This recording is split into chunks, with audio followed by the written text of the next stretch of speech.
विदिशा जिले के सिरोंज क्षेत्र के लटेरी में स्थित जंगल का एक बड़ा भाग विवाद का विषय बन गया है। जंगल के कंपार्टमेंट क्रमांक 469 का स्वामित्व आखिर किसके पास है, यह चर्चा का विषय बना हुआ है।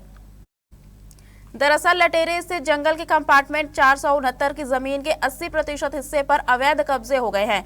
इस जमीन को लेकर आए डीएफओ के बयान पर सवाल उठ रहे हैं। वहीं सरकारी रिकॉर्ड कुछ अलग ही कहानी बयां कर रहा है। दो विभागों की खींचतान में सरकारी जंगल लावारिस हो गई है। नेशनल हाईवे के किनारे स्थित इस वन भूमि पर बड़े पैमाने पर अतिक्रमण हो गए हैं। वन विभाग और वन विकास निगम जिम्मेदारी का ठीकरा एक दूसरे पर फोड़ रहे हैं।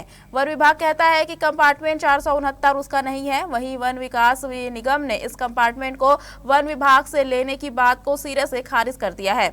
ऐसे में सवाल उठ रहा है कि आखिर इस जंगल का मालिक है कौन। इस भूमि के 80% हिस्से पर अतिक्रमण हो जाने के बावजूद कार्रवाई नहीं हो रही है। उसको हटाने की कार्रवाई कर रहा है, विभाग के हटाने की कार्रवाई कर रहा है। वो निगम के पास है दोनों पक्ष क्रमांक, और आपके पास है, निगम के पास नहीं, आपको जानकारी नहीं है, आप जानकारी निकाल लीजिए, है ना। जानकारी की बात नहीं करता तो आप निकाल लीजिए जानकारी, है ना। उसके बाद फिर आप बात करिए। कभी नहीं रहा निगम के पास, हमेशा से आपके पास।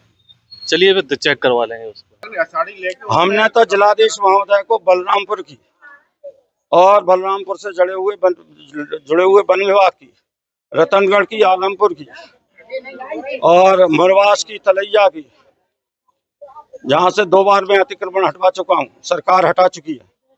वहाँ की शिकायत भी की है, लिखित में भी निवेदन किया है और सामूहिक नफ्ती की भी मांग की है। और इससे वन विभाग बदनाम हो रहा है, सरकार बदनाम हो रही है, वन विभाग के अधिकारी कर्मचारी बदनाम हो रहा है।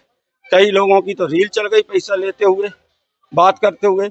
उसके बाद भी प्रभावी काम ना होना ये वन विभाग की विफलता है।